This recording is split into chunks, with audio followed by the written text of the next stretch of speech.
debt collector! It was another day at another office. Nothing interesting ever happened here. That is, until a peculiar client came in. Mr. Theodore Clock. He was an old man with a pocket watch hanging from his vest chain. He needed to borrow some time, he said. But not just any time. 5 minutes of someone else's. He didn't care whose time it was, just so long as it was enough for him to finish his crossword puzzle. There were a lot of things our client wanted to do. See the northern lights, learn to tango, fly a hot air balloon, pet a kangaroo, read Tolstoy, and he was out of time. The thing is, none of us really know how much time we have left. So what Mr. Clock did was try to buy some 5 minutes here, 10 minutes there, and he'd been doing this for years. You see, our protagonist works for an agency that doesn't collect money, but time. People pay them in time. Minutes, hours, days, even years, depending on how much they owe. You see, there are people out there who waste time. A lot of it. They don't realize it though. They think they're using their time wisely. They don't realize they're wasting it until it's too late. And when that happens, they come to our protagonist. He collects all kinds of time, but lately it's been in short supply. Business has been slow.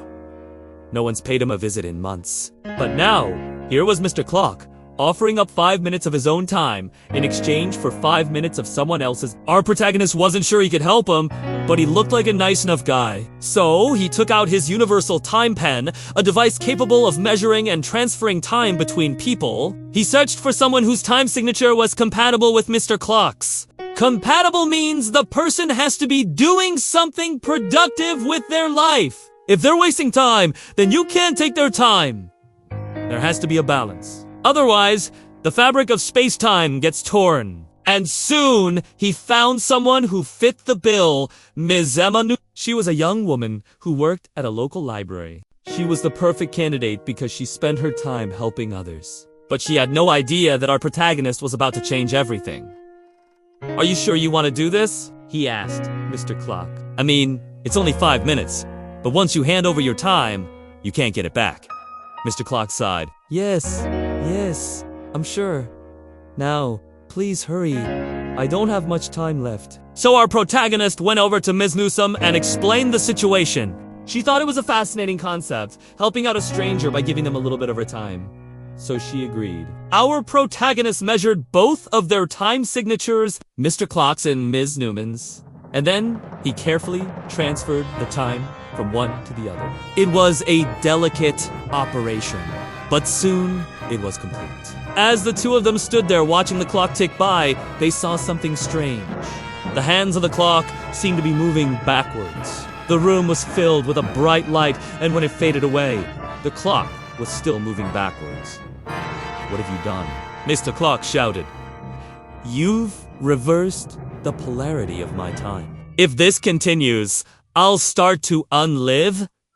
Our protagonist was horrified. He never made mistakes like this. He couldn't believe he'd given Mr. Clock more than 5 minutes of Ms. Newman's time. But that was impossible. The numbers on the chronometer clearly showed that he'd only taken what he had asked for. Then, suddenly, Mr. Clock started to glow. His clothes became tattered and his skin wrinkled. It was like he was aging rapidly. Oh my God! He stammered. I don't feel so good. He crumpled to the floor and turned into a pile of dust. Our protagonist was shocked. He hadn't meant to kill Mr. Clock.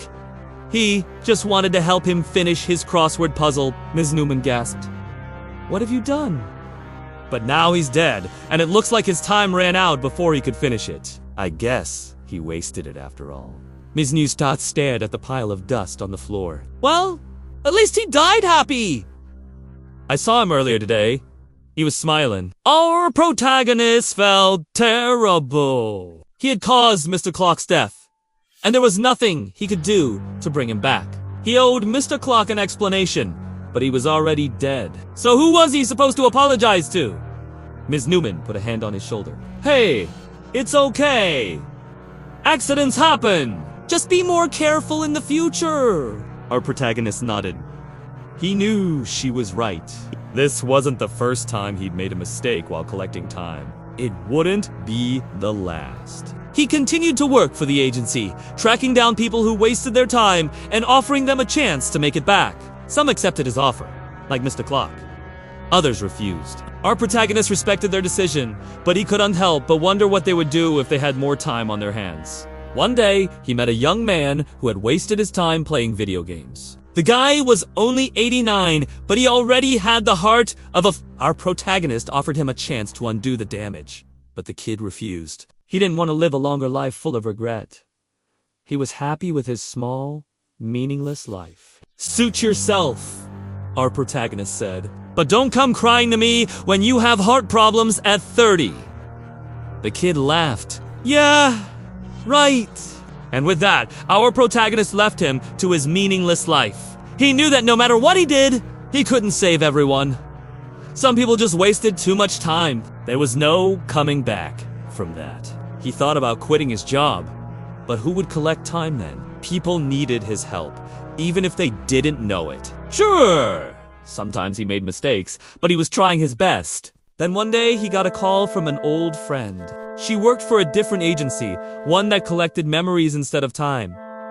His friend needed his help. She was short-staffed, and she knew he was good at collecting things that didn't belong to him. He considered the offer.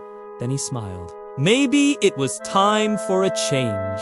He handed over his badge and gun to his boss and took a long vacation. When he came back, he was a changed man. He was still the same guy, but he had new purpose.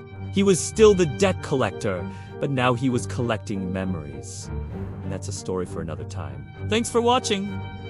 Do you have any time you'd like to share with others? Let us know in the comments below. We really appreciate hearing from you guys. If you liked this video, don't forget to give us a thumbs up. We love when you do that. It helps us grow and reach more people with our stories. Plus, it just makes our day. If you haven't already, hit that subscribe button. Say you never miss out on our latest videos. We post new stories every week, and we'd love to have you along for the ride. Until next time, keep an eye out for time collectors. They might be closer than you think. We'll see you soon.